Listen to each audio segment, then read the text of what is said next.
social media and the web. The whole world has gone crazy with the ALS Ice Bucket Challenge. Even former President George W. Bush did it there. Dean Staley did it here. A lot of videos, a lot of people. He has a high-pitched voice, more high-pitched than his wife or daughter there. It's also brought the awareness to a deadly disease that maybe everyone did not know about. Here this morning to talk about this is Carrie Copeland, the executive director from ALS Association in New Mexico chapter. Also, Michelle, Michael, and Ryan Grange. You know them, their son, brother, Pat Grange, who's a former Albuquerque High and UNM soccer star who sadly lost his fight with ALS back in 2012. He was just 29 years old. All of you, thank you for coming in this morning to talk about this. Thanks for having us here. When this whole Ice Bucket Challenge thing started, which I think was maybe a month and a half ago now, did you have any idea in your wildest dreams you'd be looking at, what, $78 million raised, and it's not even the end of August? Yeah, not even the slightest inkling of a thought that that would be the figures that came in. I think after 1 week it was close to 20 million, and we were pretty excited thinking, wow, this is going to be something for us this year, but really no idea that 2 weeks, 3 weeks later we'd be where we are now. Yeah, how exciting is this for all of you to know that $78 million and counting, which I can only imagine it's going to go over $100 million, is going to go to help find more about the cause, more about a cure, more ways to prevent this disease from happening? Well, you know, since Pat was diagnosed, we've been, as a family, trying to raise awareness and money, and you know, what we can do as a family can't even compare to what we've done as a nation, and it's just absolutely amazing. And yeah, we're very excited, most definitely. Okay, so we have the Ice Bucket Challenge. Everybody see the videos. Have you all done this yet? I know they have a big walk coming up at the end of September. You can find out more about that on our website, by the way. We're doing it tonight. You're doing it tonight? At 4:30. 4:30? Okay. If anybody wants to join us. No.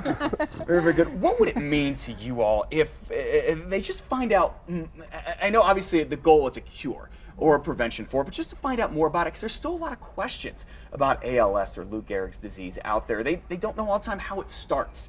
There's some idea that in Pat's case, it may have been involved with him playing soccer and some of the head trauma that he got, and this wasn't even massive trauma like boxing or football players get. We're so excited and about the awareness getting out there, because I think a lot of people don't really know what makes up ALS, and we've been told by medical people they'd rather get any other disease than ALS, because I equate it to being buried alive. First you're paralyzed, then you can't eat, then you can't talk, sometimes your eye muscles don't work, and finally you can't breathe, but your brain is there. So it's kind of like being underground, and it's an underfunded disease because only 30,000 people, I say only, those poor people, but 30,000 people in America have it every year, as opposed to like a cancer or an AIDS. So Lou Gehrig was diagnosed in 1939, 75 years ago, and there's still no cause, no cure. There's really nothing out there. There hasn't been a whole lot of progress. I think I was reading one thing, I'm not even sure if it's correct. You might know more about this, Carrie. There's only really one drug on the market right now that can help slow it, but not even slow the disease all that much. Right. The one drug is really and it is guesstimated to slow the progression by 2 to 3 months. So wow. I give somebody an extra 2 to 3 months to live. I would say in the last 5 years, though, we've come a lot further than we have in years past. So, since 1939, there's been more discoveries. There are 12 known genes associated with ALS. They're finding proteins that are consistent in many people with ALS, not all the way across the board, but they're slowly but surely finding similarities between individuals' cases of ALS that are kind of helping them map out a roadmap that might find a cure someday. Yeah, and again, the money you donate is going to help so other families don't have to go through this. Again, 2 years, that's all it really took.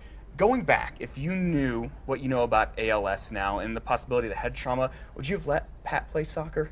Yes. You would? Yep. Yeah. We'd just be more aware of protecting the brain as a young person.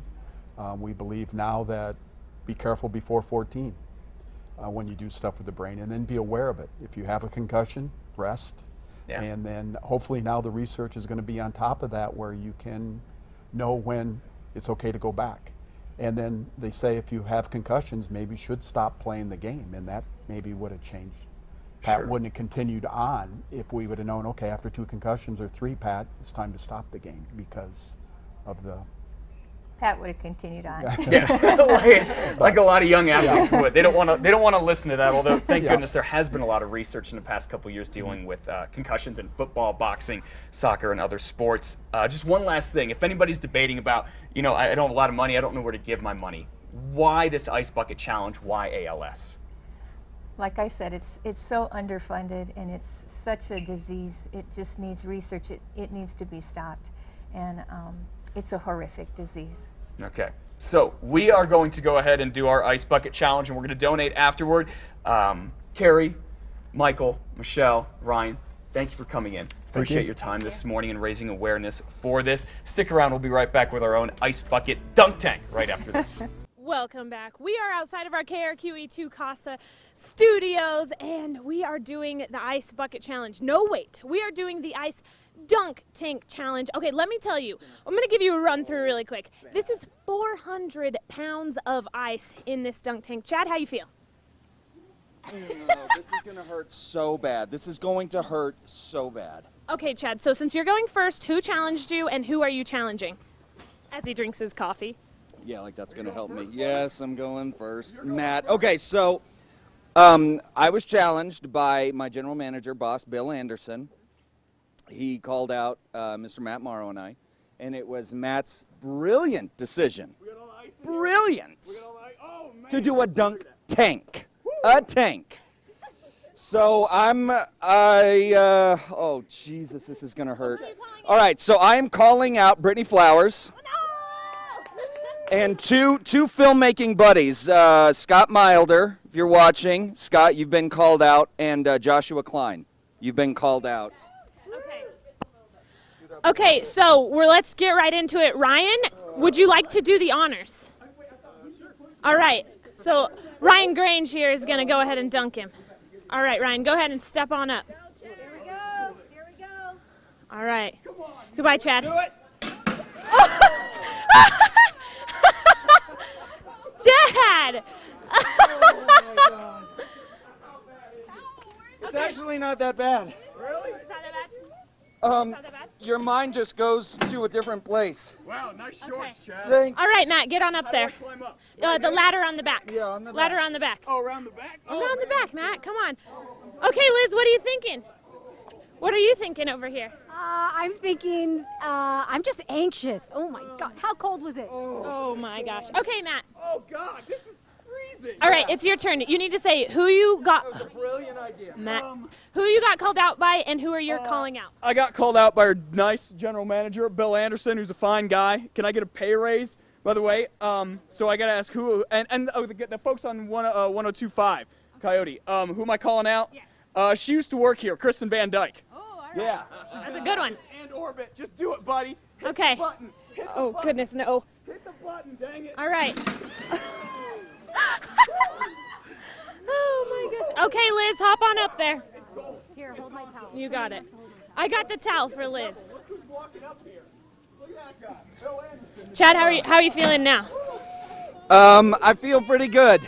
It's seriously, it's not that bad. It's not that bad because your mind just shuts off. It won't let you feel it. Pretty much. Awesome. All right, Liz. Now you need to say who called you out and who are you calling out?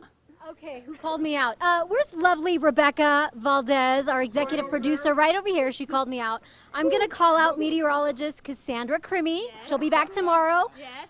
Joshua Romero, our wonderful floor guy, and his dad, Ron Romero, because I like him. He's nice. Okay. Wait, can someone make sure they pull all 5 feet of me? Orbit, just hit the So button, buddy. Liz Hit is the pretty button. short. Hit So the button, Orbit. all right, Liz, let's go. Orbit, hit the button. Go ahead, Orbit. Writing about this all week long. Don't got look, it, Liz. You Don't got look. this, girl. Don't You look. got this. Don't look, Liz. Don't look. Wait, it's gonna break. Oh! Didn't go down. All right, help her out. She's just short. She's only short. Oh my goodness. Awesome. Matt, how was it? It wasn't that bad. You know, for Pat Grange and his family, it is totally worth the money to donate. It's worth doing this. It's for a very good cause. Livs loves it. Now, by the way, Orbit has to take it too, right? Orbit's right. going to do it with a cup. Orbit, Okay, Orbit, you're getting called out. this is our way of doing it. Orbit's not allowed to get wet. It mats his fur, but he's going to take the ice. Ready? There you go. Yeah, there we go. So orbit the isotopes. All right, I believe we got to go. We'll be right back outside here on Two Casa this morning with much more right after this. Chad, you're looking a little cold over there.